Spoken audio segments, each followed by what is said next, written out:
Aujourd'hui, je vais te parler du meilleur superset possible que tu puisses faire pour faire une séance rapide, efficace et complète pour le haut du corps. Alors ce superset, il est simple. Tu vas enchaîner des tractions et des dips. C'est vieux comme le monde, mais tu vas voir, c'est vraiment ce qu'il y a de plus efficace.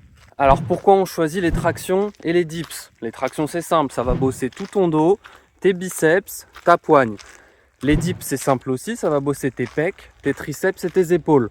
Les tractions, ça bosse aussi l'arrière de tes épaules, les dips l'avant. En fait, tu vas quadriller globalement tout le haut de ton corps. Donc tu vas enchaîner ces deux exos sur lesquels aucun muscle n'est utilisé à la fois sur l'un et sur l'autre, à part des stabilisateurs comme les abdos ou autres bien sûr. Mais sinon, globalement, tu vas avoir que des muscles différents utilisés dans les tractions par rapport aux dips. Donc tu peux les enchaîner sans problème, ta seule limite, ça va être le cardio, ce qui va te permettre de gagner beaucoup de temps tout en stimulant tout le haut de ton corps. Un bon exemple de séance, ça va être prendre ton max traction et ton max dips, tu divises les deux par deux. Par exemple, si ton max traction c'est 8 et ton max dips c'est 12, tu vas prendre 4 et 6. Et donc tu vas faire tes 4 tractions, prendre une minute de pause, tes 6 dips, une minute de pause, etc.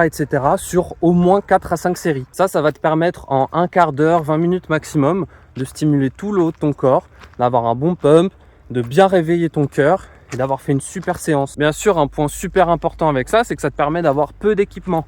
Tu peux avoir soit juste une chaise romaine à 100 ou 150 € sur Amazon pour faire ça chez toi. Tu peux aller dans un parc de street, c'est gratuit, c'est pratique, c'est en extérieur. Et bien sûr, tu peux aussi faire ça à la salle. Et si pour X ou Y raison, tu ne peux pas faire ces exercices, pour des causes de matériel, de niveau ou quoi que ce soit, tu les remplaces, c'est pas grave. Les tractions dips, c'est la base, mais derrière, les tractions peuvent être remplacées par des tractions australiennes pour que ça soit plus simple, ou par des tractions lestées par exemple pour rendre ça plus compliqué. Et les dips, tu peux les remplacer par des pompes pour rendre ça plus simple.